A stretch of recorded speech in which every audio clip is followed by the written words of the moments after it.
Hello students, मेरा नाम राजीव शर्मा है और आज मैं आपके सामने केमिस्ट्री का 4th चैप्टर रासायनिक बलगतिकी स्टार्ट करने जा रहा हूँ।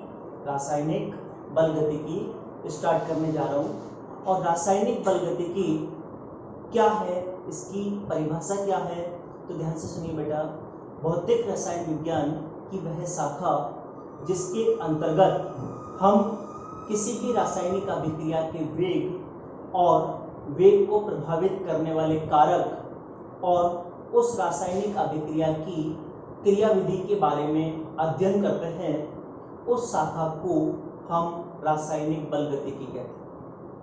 उस शाखा को हम रासायनिक बलगतिकी कहते हैं। दोबारा सुन लें, भौतिक रसायन विज्ञान की वह शाखा जिसके अंतर्गत हम किसी भी रासायनिक अभिक्रिया की वेग और वेग को प्रभावित करने वाले कारक तथा उस अभिक्रिया की क्रियाविधि के बारे में अध्ययन करते हैं, उस शाखा को हम रासायनिक बलगतिकी कहते हैं। अब रासायनिक अभिक्रिया के वेग के आधार पर रासायनिक अभिक्रियाओं को 3 प्रकारों में वर्गीकृत किया गया है। पहला प्रकार होता है तीव्र रासायनिक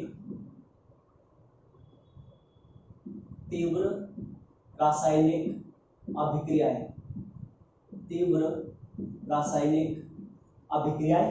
ठीक है, पहला है तीव्र रासायनिक अभिक्रिया। दूसरी है अतिमंद रासायनिक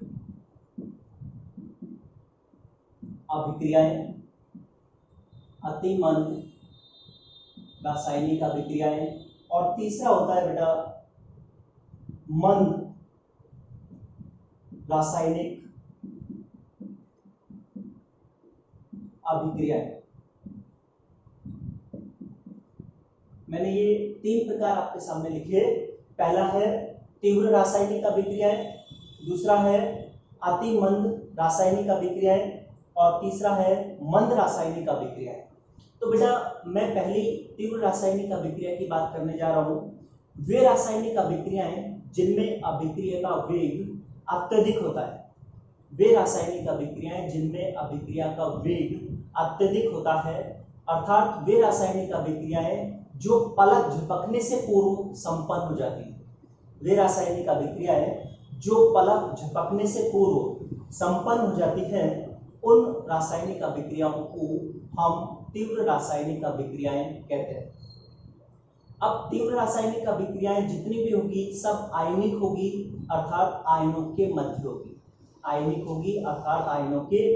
होगी। इसका मैं एग्जांपल आपके सामने ले रहा हूं, जैसे NaCl प्लस AgNO3, इन दोनों की अपन रिएक्शन कराते हैं तो इसमें Na प्लस और Cl माइनस आयन है, और इसमें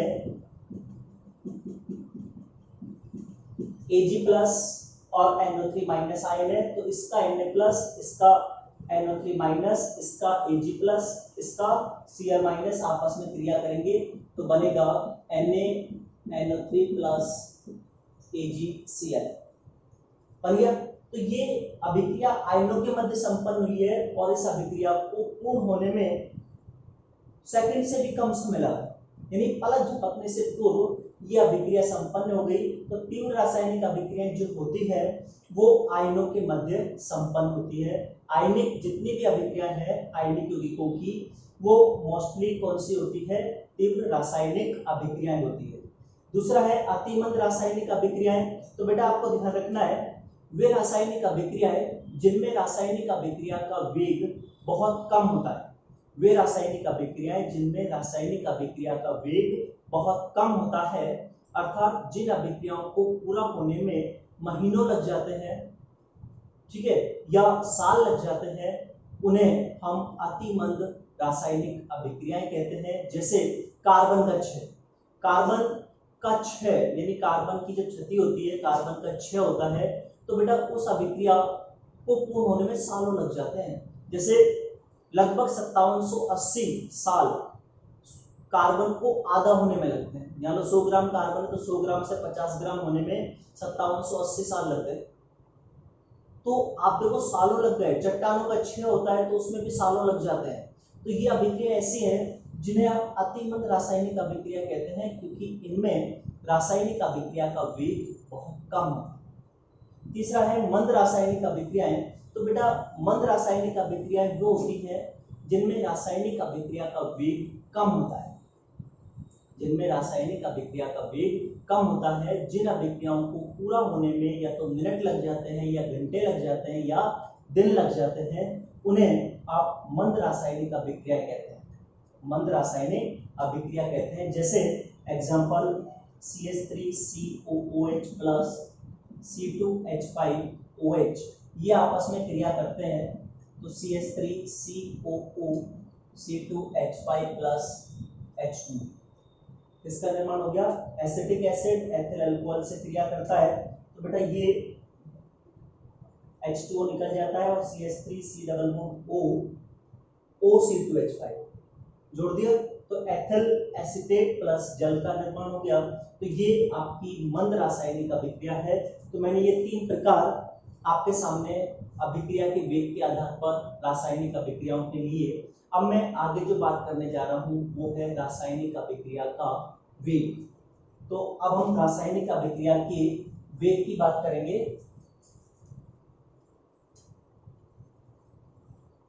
मेरा जो टॉपिक है अगला वो है रासायनिक अभिक्रिया का वेग। रासायनिक अभिक्रिया का वेग। तो रासायनिक अभिक्रिया का वेग क्या होता है बेटा?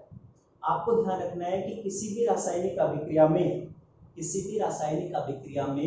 एकांक समय में या इकाई समय में क्रियाकारक या उत्पाद की सांद्रता में होने वाला परिवर्तन रासायनिक अभिक्रिया का वेग कहलाता है। किसी भी रासायनिक अभिक्रिया में इकाई समय में क्रियाकारक या उत्पाद की सांद्रता में जो परिवर्तन होगा उसे हम रासायनिक अभिक्रिया का वेग कहते हैं। अब मैं रासायनिक अभिक्रिया के वेग की बात करूं तो अभिक्रिया वेग बराबर प्लस माइनस, अभी बताऊंगा प्लस माइनस क्या है यहाँ पर। तो प्लस माइनस क्रियाकारक या उत्पाद की सांद्रता में परिवर्तन बटा परिवर्तन में लगा समय। मैंने एक सूत्र लिखा, अभिक्रिया का वेग बराबर प्लस माइनस क्रियाकारक या उत्पाद की सांद्रता में परिवर्तन बटा परिवर्तन में लगा समय। ठीक है। अब अभिक्रिया वेग बराबर हम लिख सकते हैं माइनस, केवल माइनस का साइन, क्रियाकारक की सांद्रता में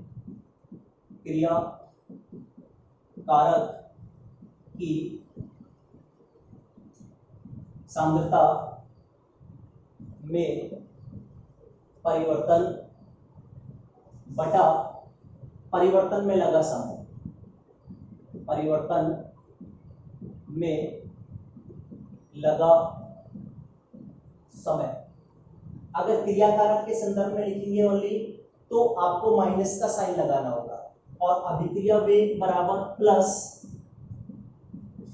उत्पाद की सांद्रता में परिवर्तन बटा परिवर्तन में लगा समय। उत्पाद की सांद्रता के संदर्भ में लिखोगे तो प्लस का साइन आएगा। अब अभिक्रिया वेग बराबर plus minus del C upon del T लिख सकते हैं। सी क्या है? सांद्रता, वो क्रियाकारक की भी हो सकती है, उत्पाद की भी हो सकती है, उसमें परिवर्तन बटा परिवर्तन में लगा समय डेल टी हो गया, प्लस माइनस का साइन आ गया। अगर इसको आप ऐसे लिखते हैं minus del R upon del T, तो ये क्रिया कारक की सांद्रता में परिवर्तन बटा परिवर्तन में लगा समय, माइनस का साइन आ गया। ऐसे भी लिख सकते हैं, आर क्या है, क्रिया कारक की सांद्रता में परिवर्तन, बराबर ये बराबर होगा plus del P upon del T, उत्पाद की सांद्रता में परिवर्तन बटा परिवर्तन में लगा समय, या प्लस का साइन है। तो ये मैंने अभिक्रिया वेग के बारे में आपको समझाया। तो प्लस और माइनस का साइन किसको प्रदर्शित कर रहा है, ध्यान से सुनिए। यहाँ प्लस और माइनस का साइन कोई आवेश नहीं है, बल्कि माइनस का साइन यह प्रदर्शित करता है कि समय के साथ साथ क्रिया कारक की सांद्रता में कमी होती है। समय के साथ साथ अभिक्रिया में क्रिया कारक की सांद्रता में कमी होती है, और प्लस का साइन यह प्रदर्शित करता है कि समय के साथ साथ उत्पाद की सांद्रता में वृद्धि होती है। तो ये प्लस माइनस के साइन का मीन है यहाँ पर। तो ये अभिक्रिया का वेग बता दिया मैंने आपको। अब अभिक्रिया वेग 3 प्रकार का होता है। अब जो अभिक्रिया वेग है वो कितने प्रकार का है, 3 प्रकार का। तो देखिए, अब मैं अभिक्रिया वेग के प्रकारों की बात कर रहा हूं।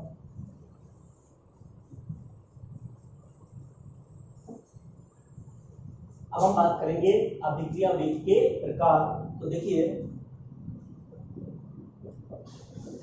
अभिक्रिया वेग के प्रकार, तो बेटा 3 प्रकार का अभिक्रिया वेग होता है। पहला औसत वेग, ठीक है। दूसरा होता है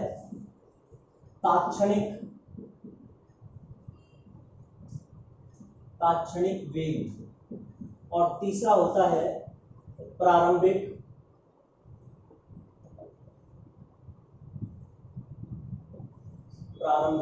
वेग। 3 प्रकार के वेग आपने पढ़े, पहला औसत वेग, दूसरा तात्क्षणिक वेग और तीसरा प्रारंभिक वेग। अब औसत वेग क्या होता है बेटा, किसी भी रासायनिक अभिक्रिया में अधिकांश अणुओं का औसत वेग निकाला जाता है। क्या निकाला जाता है, औसत वेग। और औसत वेग की परिभाषा वही है जो आप अभी पढ़ के आए ना। तो औसत वेग की परिभाषा क्या हुई, एकांक समय में क्रिया कारक या उत्पाद की सांद्रता में होने वाला परिवर्तन औसत वेग कहलाता है। तो औसत वेग को हम किससे रिप्रेजेंट करते हैं, औसत वेग RAV, ये वेग का सिंबल है, और AB लिख दिया, एवरेज हो गया। इंग्लिश में क्या कहते हैं, एवरेज। तो ये बराबर क्या होगा, plus minus del C upon del T, यही तो होगा, plus minus del C upon del T. औसत वेग अभी जो आपने निकाला था वही है। अब यदि क्रिया कारक के संदर्भ में बात करें तो डेल आर क्या होगा, R1 minus R2 minus R1, और डेल P बराबर क्या होगा, P2 माइनस P1,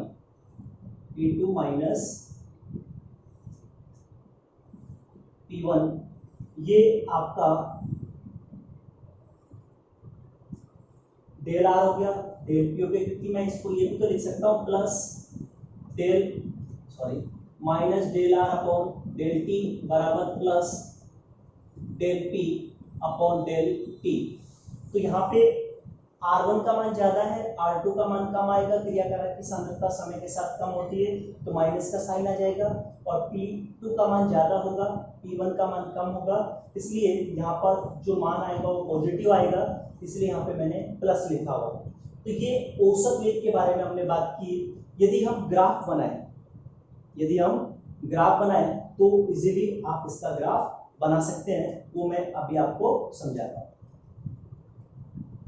तो बच्चों, औसत वेग में मैंने अभी आपको बताया कि डेल आर बराबर R2 माइनस R1, और डेल P बराबर क्या बताया, P2 T2 माइनस T1 और डेल T बराबर क्या होगा T2 माइनस T1। अब यदि अपन ग्राफ प्लॉट करते हैं तो देखिए बच्चों, ये ग्राफ मैं प्लॉट करने जा रहा हूं। यहां पर मैंने लिखा क्रिया कारक की सांद्रता, यहां पे लिखा समय। आपको पता है क्रिया कारक की सांद्रता समय के साथ साथ कम होती है, तो मैंने यहाँ पर क्रिया कारक की सांद्रता को समय के साथ साथ कम होता हुआ दिखा दिया कम होता हुआ। ठीक है, अब मान लो मैं ये समय ले रहा हूँ, यहाँ पर मैंने ये ग्राफ प्लॉट कर दिया। ये आपका T1 समय है, यहाँ पर क्रिया कारक की सांद्रता R1 है। यहाँ पर आ गए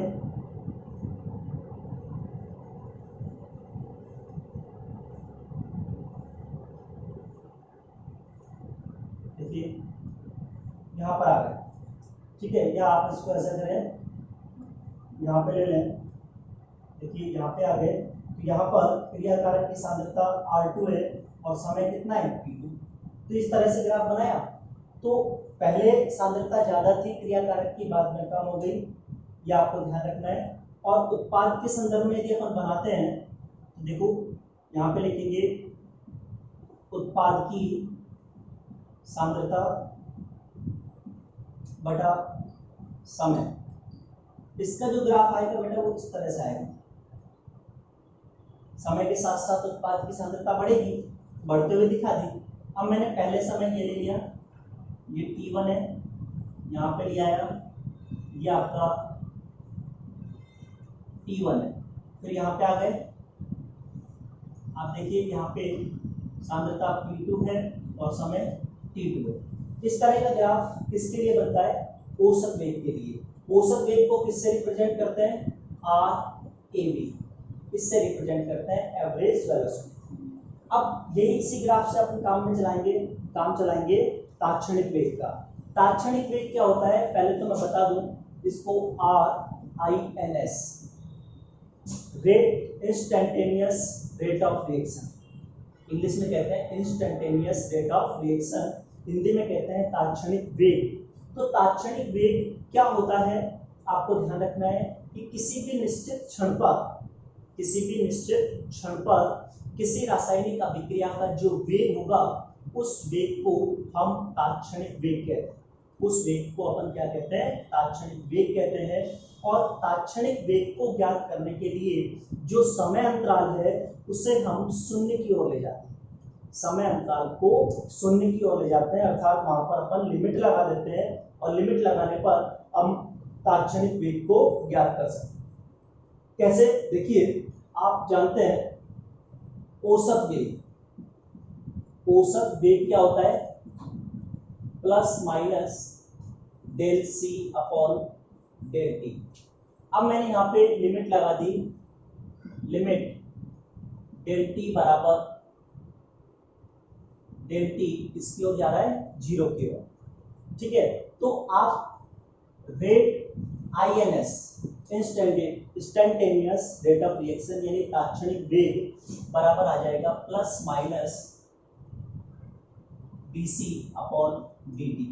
जहां d लग जाए तो समय अंतराल बहुत कम हो जाता है। ये जो वेग है वो आपका कौन सा वेग है? तात्क्षणिक वेग। अब मैं इसी ग्राफ से आपको तात्क्षणिक वेग के बारे में बात करने जा रहा हूं। तो देखिए बच्चों ध्यान से, तात्क्षणिक वेग यहां पर मैं लिखूंगा, पहले ग्राफ बना देता हूं, थोड़ा बड़ा बना रहा हूं ताकि इजीली समझ में आ जाए। यहां पे लिखा मैंने क्रिया कारक की सांद्रता, यहां पे लिखा समय। आप जानते हैं क्रिया कारक की सांद्रता समय के साथ साथ कम होती है ना। तो पहले अपन ये मानते हैं कि समय T1 है और क्रिया कारक की सांद्रता R1। फिर अपन समय बदलते हैं, T2 और क्रिया कारक की सांद्रता R2 है। अब रेट ऑफ इंस्टेंटेनियस लेना है आपको, तो देखिए मैं यहां पर ये ले रहा हूं, ध्यान दें, ये T समय लेंगे, समांतराल 0 कर दिया, यहाँ पे क्रियाकारक की सांद्रता को r मान लिया, और जहां पे ये टच कर रहा है बेटा वहां एक आपको स्पर्श रेखा खींचनी है। देखिए यहाँ मैंने इसे टच करते हुए स्पर्श रेखा खींच दी। इस स्पर्श रेखा का जो ढाल होगा वो ढाल तात्क्षणिक वेग को प्रदर्शित करेगा। तो r i n s बराबर प्लस माइनस, यहाँ क्रियाकारक के संदर्भ में तो ओनली माइनस का साइन आएगा, तो अपन लिख सकते हैं dr अपॉन dt लिख सकते हैं, क्योंकि सांद्रता यहाँ पे किसकी है, c, क्रियाकारक के, तो मैंने c की जगह r यूज में ले लिया। और ये जो है ये आपका r a v बराबर minus del r upon del t, del r upon del t, ये तो एवरेज यानी औसत वेग है। और ये जो निकाला, ये जो स्पर्श रेखा खींची, इस स्पर्श रेखा का जो ढाल है वो इंस्टेंटेनियस रेट यानी तात्क्षणिक वेग को प्रदर्शित कर रहा है। तो ये मैंने आपके सामने ग्राफ बनाया। अब मैं दूसरा ग्राफ बनाने जा रहा हूँ, उसको भी ध्यान देना बच्चों। ये क्रियाकारक की सांद्रता के संदर्भ में, और अब मैं उत्पाद की सांद्रता के संदर्भ में लेता हूँ। देखिए ये उत्पाद की सांद्रता, ठीक है, और ये आपका समय है। ग्राफ जब बनाएंगे तो उत्पाद की सांद्रता समय के साथ साथ बढ़ेगी ना, क्रियाकारक की तो घट रही थी, उत्पाद की समय के साथ साथ बढ़ रही है। तो आप पहले इस समय पर आ जाइए, T1, इस पर जो सांद्रता है वो आपकी P1 है। T1 समय पर उत्पाद की सांद्रता कितनी है, P1, और T2 ये आपका T2 समय हो गया, और इस पर आपकी जो सांद्रता है वो P2, सांद्रता कितनी है, P2। ये तो हो गया आपका एवरेज रेट, यानी R a b equals to plus del P upon del T, वो सब वेग हो गया। अब अपन क्या निकालते हैं, तात्क्षणिक वेग। तो किसी निश्चित क्षण पर, देखिए मैंने ये क्षण ले लिया और इस पर सांद्रता ये है, तो सांद्रता P, समय कितना है T। तो यहां पर आपको एक स्पर्श रेखा खींचनी है, ये स्पर्श रेखा खींचनी सीधी होनी चाहिए। ये स्पर्श रेखा कैसी होनी चाहिए, सीधी। तो इसका जो ढाल होगा वो r i n s plus dp upon dt को रिप्रेजेंट करेगा, dp अपॉन dt को रिप्रेजेंट करेगा। ये रेखा बिल्कुल सीधी होनी चाहिए बेटा, ये आपको ध्यान रखना है, ठीक है। तो स्पर्श रेखा का जो ढाल आएगा वो तात्क्षणिक वेग को प्रदर्शित करेगा, ठीक है। और ये एवरेज रेट है, औसत वेग, ये भी औसत वेग है, ये तात्क्षणिक वेग है क्रियाकारक के संदर्भ में, ये तात्क्षणिक वेग है उत्पाद के संदर्भ में। तो बच्चों जो स्पर्श रेखा का ढाल आ रहा है वो किसको रिप्रेजेंट कर रहा है, तात्क्षणिक वेग को। तो क्लियर हो गया। अब मैं बात करूंगा प्रारंभिक वेग की, कि प्रारंभिक वेग क्या होता है। तो ध्यान दें, इधर तीसरा वेग आपका है प्रारंभिक वेग।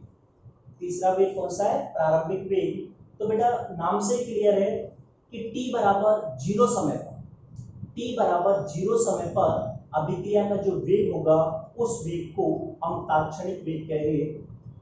t बराबर 0 समय पर अभिक्रिया का जो वेग होगा उस वेग को हम तात्क्षणिक वेग कहेंगे। और t बराबर 0 समय पर जो स्पर्श रेखा खींचेंगे उस स्पर्श रेखा का जो ढाल आएगा वो प्रारंभिक वेग को प्रदर्शित करता है। तो देखिए प्रारंभिक वेग के लिए ये मैंने क्रियाकारक की सांद्रता, ये समय है, और ग्राफ इस तरह से बनाता है।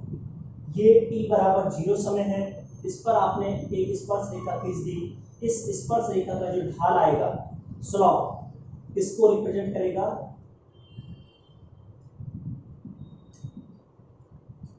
Initial rate of reaction, initial rate of reaction यानी प्रारंभिक वेग को प्रदर्शित करेगा। तो ये मैंने आपके सामने आज अभिक्रिया वेग की बात की। अगर आपको अभिक्रिया वेग पसंद आया हो, आज का टॉपिक पसंद आया हो, तो आप लाइक करें, सब्सक्राइब करें और कमेंट करें। कल मैं इससे अगले टॉपिक की बात इस चैप्टर में करूंगा और कल मैं आपको इसका PDF भी डाल दूंगा। ठीक, थैंक यू।